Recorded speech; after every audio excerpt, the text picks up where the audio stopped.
Assalamualaikum warahmatullahi wabarakatuh. Orang-orang yang masuk surga tanpa hisab.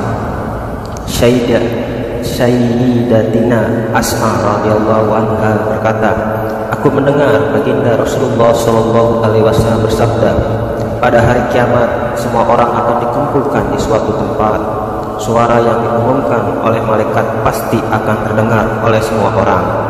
Malaikat mengumumkan, di manakah orang yang selalu mengingat dan memuji Allah Subhanahu wa taala dalam keadaan senang atau susah?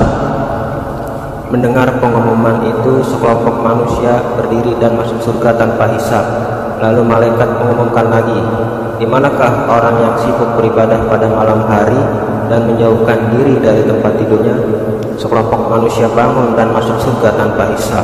Kemudian malaikat mengumumkan lagi, di manakah orang yang perdagangan dan jual belinya tidak melalaikan dari mengingat Allah Subhanahu wa taala? Kemudian sekelompok manusia bangun dan masuk surga tanpa hisab.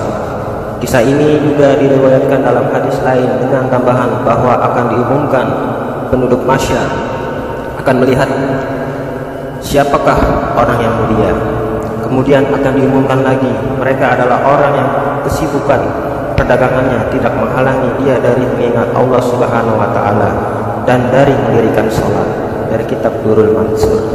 Syekh Nasr Samarkandi rahmatullah alaihi juga menulis hadis ini dalam kitab Tanbihul Ghafilin yang menambahkan bahwa setelah orang-orang itu masuk surga tanpa hisab, muncullah dari jahanam seekor binatang yang lehernya panjang, matanya berkilat, fasih berbicara. Lalu binatang itu melompat ke arah manusia sambil berkata, aku diperintah untuk mengambil orang-orang yang sombong dan buruk akhlaknya. Kemudian binatang itu mematuk sekelompok manusia seperti seekor binatang mematuk biji-bijian, lalu melempar mereka ke neraka. Selanjutnya ia keluar lagi dan berkata, kini aku diutus kepada setiap orang yang membuat Allah Subhanahu wa taala dan Rasulnya murka. Lalu orang-orang yang dicari itu dipatuknya, lalu dilempar ke jahanam.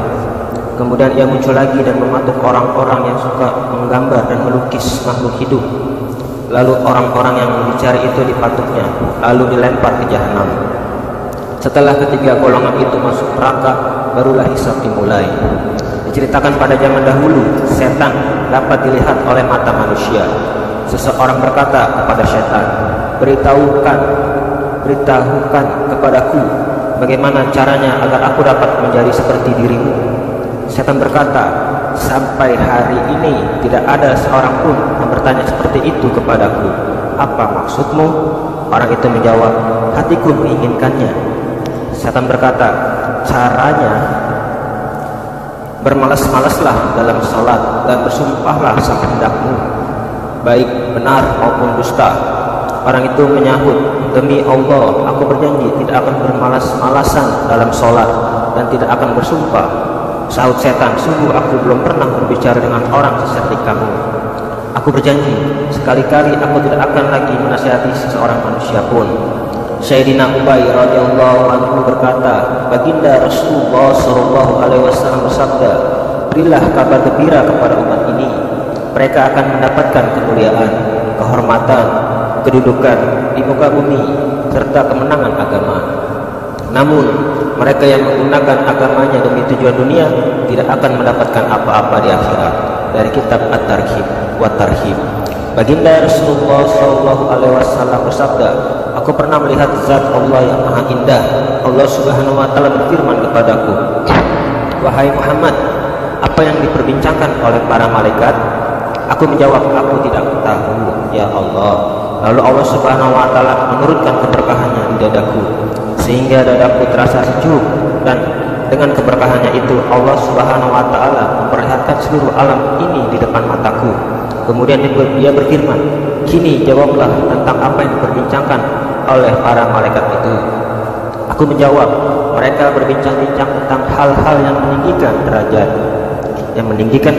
hal-hal yang menghilangkan dosa, pahala bagi setiap langkah kaki yang menuju masjid untuk salat berjamaah, pahala berwudu dengan sempurna pada musim angin, dan pahala menunggu di antara dua waktu salat.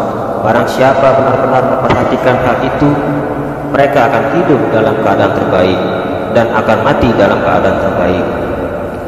Insyaallah, semoga kita yang mendengarkan ini mendapatkan pahala dan ilmu kita bertambah.